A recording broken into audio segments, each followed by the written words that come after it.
فراست کیا ہے اور مومن کی فراست کیا ہے، جس کا ہماری حدیث میں اور ہماری کتابوں میں بہت ذکر کیا گیا ہے؟ فراست تو جو ہے وہ یوں ہی ہے کہ جیسے لرننگ اور انڈرسٹینڈنگ کے اندر جو ہے وہ فرق ہے، یا ایجوکیشن اور وزڈم کے اندر جو ہے وہ فرق ہے جی۔ دانش اور حکمت جو ہے وہ تعلیم سے جو ہے وہ دو علیحدہ علیحدہ سی جو ہے وہ چیزیں ہیں۔ تو جب انسان اللہ کی ماننے لگ جاتا ہے جی، اور جب وہ اپنی مرضی کو جو ہے وہ ابتدا میں سرنڈر اور بعد میں بھول جاتا ہے جی، تو تب اس کے اوپر جو ہے وہ کائنات اپنے راز جو ہے وہ کھولنا شروع کرتی ہے، اور اس کے بعد ہی وہ اس شعور میں جاتا ہے جس کا میں نے پہلے بھی ذکر کیا تھا کہ جہاں پر یہ تمام چیزیں ایک ہی وقت میں جی، جو بظاہر انسانوں کو اپنی کنٹینیوٹی دکھائی دیتی ہے، وہ ان روحانی لوگوں کو، ان اللہ کے ولیوں کو، ان حکیموں کو جو ہے وہ ہر وقت بنتی اور ہر وقت پناہ اور بقا کے عمل میں سے گزر رہی ہیں۔ تو یہ ایک ایسا شخص ہوتا ہے جس کے سامنے وہ واقعہ عین اسی وقت ہو رہا ہوتا ہے، تو اس واقعے کے لیے جس کو میں ماضی، مستقبل اور حال میں دیکھتا ہوں جی، وہ آدمی اس کو اپنی آنکھوں کے سامنے ہوتا ہوا دیکھ رہا ہوتا ہے، تو یہ فراست ہوتی ہے۔ یہ صاحب حال کی نظر ہے، جو حال میں زندہ ہے، جو اس ماضی کے بکھیڑوں سے اور مستقبل کے مفروضوں سے نجات پا چکا ہے جی، جو ٹائم اینڈ سپیس، جو کلاک ٹائم ہے، اس کے دائرے سے جو ہے وہ نکل چکا ہے، تو اس کے اندر پھر وہ فراست ہوتی ہے، وہ بصیرت ہوتی ہے جی۔ جب چیزوں کو دیکھنے کے لیے عقل کو صرف آنکھ کی محتاجی نہ رہے، جب تک آنکھ کی محتاجی ہے وہ بصارت ہے، اور جب آنکھ کی احتیاج بھی ختم ہو جائے جی، اور چیزیں اس کے سامنے ہوتی ہوئی نظر آ رہی ہوں اس کو، تو وہ فراست جو ہے وہ ہوتی ہے۔ اور ہم کیونکہ جو صاحب فراست نہیں ہے وہ اس کو اپنے پیمانے پر دیکھتا ہے جی، تو وہ اسے بعض اوقات بعید القیاس لگتی ہیں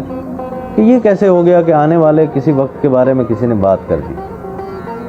جی، کیونکہ آپ اس کو ایک ٹائم فریم میں دیکھ رہے ہیں، تو وہ آپ کے لیے بعد میں ہو سکتا ہے وہ اپیئر ہو جی، تو اس شخص کے سامنے ہو سکتا ہے کہ اسی وقت جو ہے وہ اپیئر ہو رہا ہو، تو یہ وہ فراست کی آنکھ ہے۔ تو جب صاحب حال ہو جاتا ہے انسان، تو انسان کی پھر وہ آنکھ کھلتی ہے جو فراست کی آنکھ ہے، جس میں ساری چیزیں اس کے سامنے جو ہے وہ فوری ہونے لگتی ہیں۔ اور تو پھر صاحب حال جو ہے وہ بندہ کیسے ہو جی، تو صاحب حال ہونے کے لیے مومن ہونا ضروری ہے۔ مومن کون ہے؟ جو اللہ کی مان رہا ہے جی، آپ اللہ کی مانتے جائیں، صرف اللہ کو ماننے پر ہی نہ رکیں جی، اور اللہ کی ماننا بھی شروع کر دیں، تو آپ آہستہ آہستہ اس شعور میں چلے جاتے ہیں، اس دانش میں چلے جاتے ہیں جی، جو کہ کتاب کی محتاج بھی نہیں ہے، جو ہم جیسے عام لوگوں کی کہانی ہے نا جی، تو وہ پھر کتاب کی محتاج نہیں ہے، وہ پھر مل جاتی ہے، وہ عطا ہو جاتی ہے جی، اور آپ جیسے جیسے اس علیم کے قریب ہونے لگتے ہیں ویسے ویسے آپ کو جو ہے وہ علم عطا ہوتا رہتا ہے، حکمت کے موتی جو ہے وہ آپ پر اترتے رہتے ہیں۔ نہیں، اس کا مطلب ہے کہ جیسے جیسے انسان میں فراست بڑھتی جاتی ہے اس میں پھر لالچ کم ہوتا جاتا ہے۔ دیکھیے، جب فراست ہے تو پھر تو وہ ایک ایسا شعور ہے نا میرا بھائی کہ جس کے سامنے آپ کے اندر کے جو بھی رویے ہیں، جو بھی وہ سفیران خواہش ہیں، خوف ہے، لالچ ہے، ڈپریشن ہے، انزائٹی ہے، سٹریس ہے، جو کچھ بھی ہے جی، تو وہ اپنا پردہ کھول چکا ہے، وہ اپنی حقیقت بتا چکا ہے۔ تو وہ آدمی، دیکھیے، لالچ آپ اس شعور کے ساتھ کر رہے ہیں نا، جب آپ اپنی ایک لمبی زندگی دیکھ رہے ہیں، اچیو کرنے کا ٹائم پیریڈ بھی جو ہے وہ بھی آپ کیلکولیٹ کر کے بیٹھے ہوئے ہیں جی، وہ اس شخص کے لیے ہے۔ اب ایک وہ ایسا شخص جس کے لیے وہ مومنٹ ٹائم ہے، تو اس کا تو لالچ آلریڈی ہے نہیں نا، ہو نہیں سکتا، اس شعور میں کہیں لالچ ہے ہی نہیں، اس شعور میں کہیں خوف موجود ہی نہیں ہے، تو میں تو آپ سے یہ گزارش کر رہا ہوں کہ اس لالچ کے پیٹرن سے، اس خوف کے پیٹرن سے جی، اور یہ غصب کرنے کی جو انسانی خواہش ہے، اس سے نکلنے کے لیے شعور کا شفٹ ضروری ہے. اور وہ شعوری شفٹ یہ ہے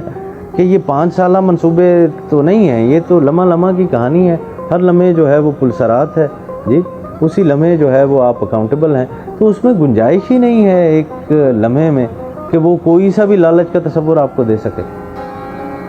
جب آپ اس شعور کے ساتھ بیٹھے ہیں کہ اگلے لمحے آپ نے فوت ہونا ہے جی، تو بھیا آپ مجھے بتائیں، خود سے کوئی لالچ پیدا کر کے دکھائیں نا، آپ کوئی لالچ نہیں ہوگا